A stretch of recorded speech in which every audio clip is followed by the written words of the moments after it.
This is exactly how opening day is. How exciting is it? It's sort of like Black Friday. Can never really explain to someone until they come and experience it for themselves. You can see people are still ringing the doorbells to get numbers. And the really interesting part too, I don't know when you guys were here, but people are trying to peek in the windows. We almost thought it was like Night of the Living Dead looking in. But otherwise, no, it's really exciting. Again, it's that level of just excitement and energy. People are interested in coming in and doing some treasure hunting. I buy a lot of smalls. I buy jewelry, watches, pocket knives, stuff like that. I enjoy. And then I brought this lady here, my other half, with, and she's into sewing. So she's going to look at some of the sewing stuff. Okay, I came, she was advertising quilting supplies and sewing machines, and I just retired and I'm getting back into sewing, and she had a good selection. I want to make quilts for my grandkids. I have 10 grandkids, so I'm looking to find material and different patterns and things like that. All kinds of hand tools because I buy to resell. I'm a flea marketer. Whatever catches my eye. And I heard some nice stuff in there, so yeah. The clothes. I heard there were some nice clothes at the sale. So just all kinds of stuff, yeah. And if you're starting out, estate sales are the place to go. If you're young and starting out and needed household items, that's where you can find them cheap. We go to all of them. We just started this. We just retired, so we decided to try it. We have a lot of fun. 23, I'll take the number, thank you. 24, hi. 25, 26, there you go. Is there a 27? It's a thrill, it's a thrill, it's a rush.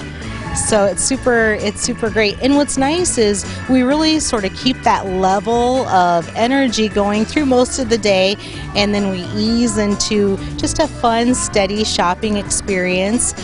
And then on those discount days, particularly half price, we get that frenzy again as people come in, because once it goes to half price, it kind of starts to look even better.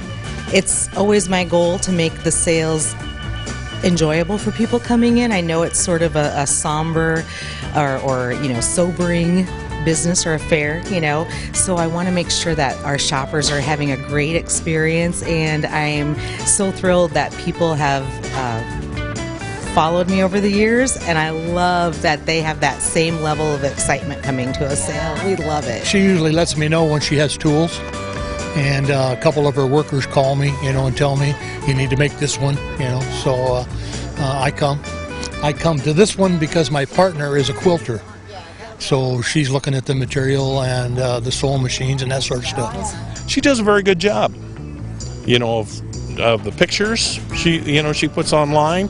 Very good job. So I enjoy coming to them. Jennifer is just has the most wonderful personality, and she's hilarious on her Facebook page, lives especially, and we enjoy her and all of her workers. They're very kind, wonderful people. Blessed to have an amazing group of people around me that help me week after week.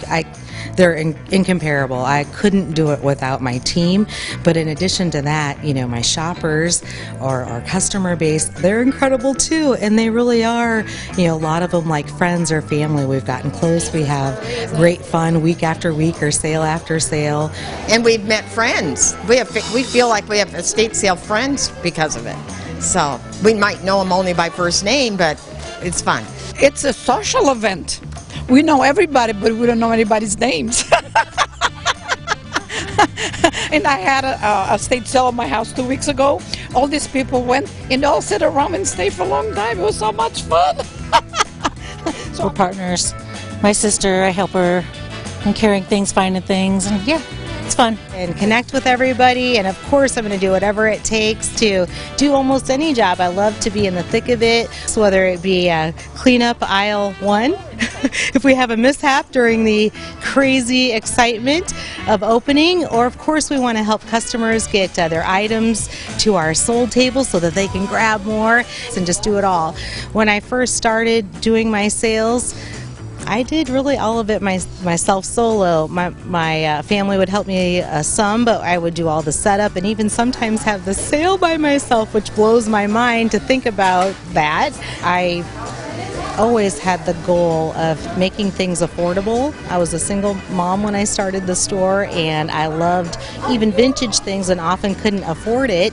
And I can't tell you how exhilarating it is to connect people to bargains and deals. It's the thrill of the hunt, is what it is. You don't know what you're going to see, and that's the fun of it, plus the bargain. It's all about the bargain. Also, we don't only shop for ourselves, we shop for our family and friends. They'll tell us or ask us, if you see this, will you get it? And sure. So I bought this. I'm going to give it to my daughter Colleen in Wisconsin. Is this a surprise? No, well, she's not surprised because I always take tons of junk. I'm surprised. What is Mom bringing this time? So yeah, we love to come to estate sales as a social event. And during the pandemic was nothing else to do. We put on our masks. That's when we started, and we came to the estate sales. It's fun. I got lots of fabric.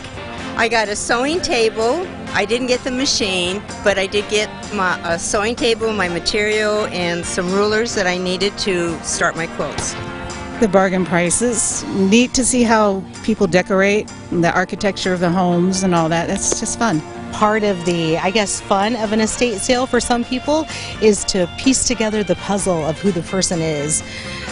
Sort of the same for us. We can come into a home and not know one thing about somebody, but after we do our setup, we really can get a sense of who the person was, and that really is honoring them and their legacy, and we're sending little pieces of them, even if it's a common product or something, out into the world, and people are benefiting it, and it's going out and continuing its own story.